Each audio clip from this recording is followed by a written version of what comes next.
తెలంగాణలో ఫిరాయింపు ఎమ్మెల్యేల విచారణ రెండో రోజు కొనసాగుతోంది. ఇవాళ స్పీకర్ విచారణకు పోచారం శ్రీనివాస్ రెడ్డి, అరకిపూడి గాంధీ హాజరు కానున్నారు. నిన్న ఎమ్మెల్యేలు తెల్లం వెంకట్రావు, సంజయ్ హాజరయ్యారు.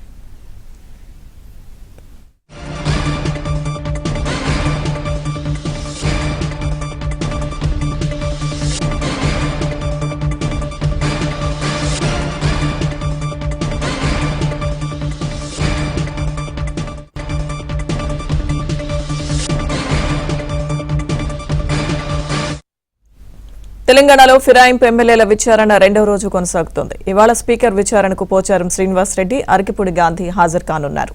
నిన్న ఎమ్మెల్యేలు తెల్లం వెంకట్రావు, సంజయ్ హాజరయ్యారు.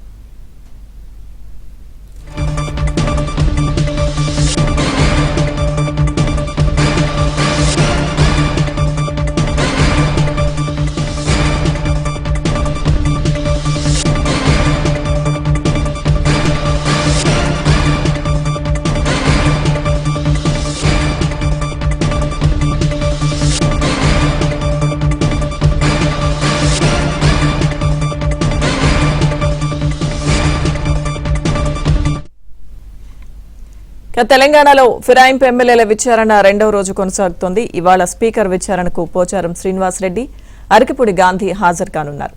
ఇక నిన్న ఎమ్మెల్యేలు తెల్లం వెంకట్రావు, సంజయ్ విచారణకు హాజరయ్యారు.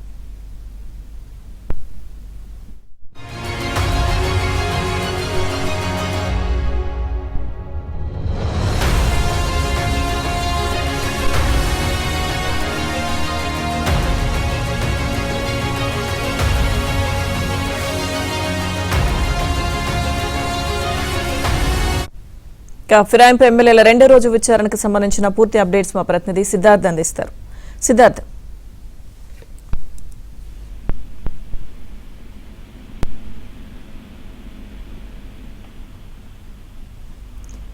ఫిరాయింపు ఎమ్మెల్యేల విచారణకు సంబంధించిన పూర్తి సమాచారం మా ప్రతినిధి సిద్ధార్థ్ తెలుసుకుందాం. సిద్ధార్థ్. Thank you Lakshmi Durga.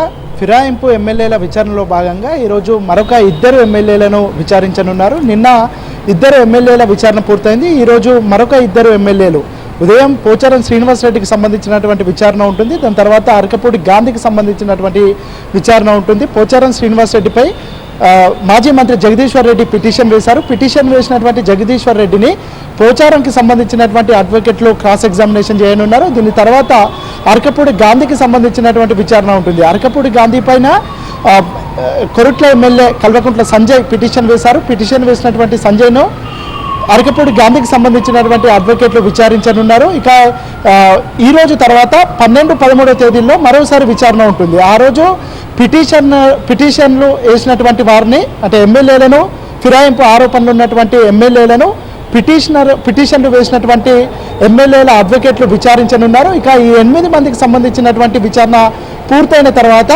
మరొక ఇద్దరికి సంబంధించినటువంటి ఎమ్మెల్యేల విషయంలో ఏం చేస్తారు అనేది ఒక సస్పెన్స్గా మారింది. ఇప్పటి వరకు 10 మంది ఫిరాయింపు ఆరోపణలు ఎదుర్కొంటున్నటువంటి నేపథ్యంలో 8 మంది మాత్రమే అఫిడవిట్లు దాఖలు చేశారు. ఇటు కడియం శ్రీహర్ కానీ, దానం నాగేందర్ కానీ ఇప్పటి వరకు అఫిడవిట్లు దాఖలు చేయలేదు.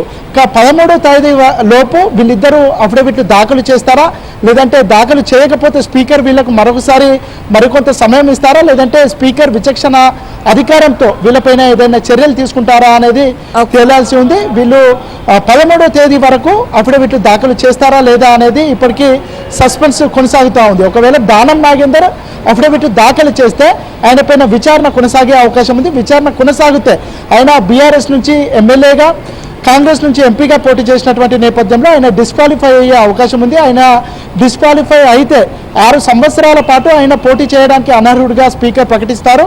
ఆ నేపథ్యంలో ఆయన అఫిడవిట్ దాఖలు చేయాలా, లేదంటే అఫిడవిట్ దాఖలు చేయడానికంటే ముందే ఆయన స్వచ్ఛందంగా రిజైన్ చేసి మరోసారి ఎన్నికలకు వెళ్ళాలనే అంశానికి సంబంధించి తన సన్నిహితుల దగ్గర, అడ్వకేట్ల దగ్గర సజెషన్స్ తీసుకుంటున్నట్టు తెలుస్తోంది. మొత్తానికైతే నిన్న ఇద్దరు ఎమ్మెల్యేలకు సంబంధించినటువంటి విచారణ పూర్తయింది. ఈరోజు మరొక ఇద్దరు ఎమ్మెల్యేలకు సంబంధించినటువంటి విచారణ పూర్తవుతుంది.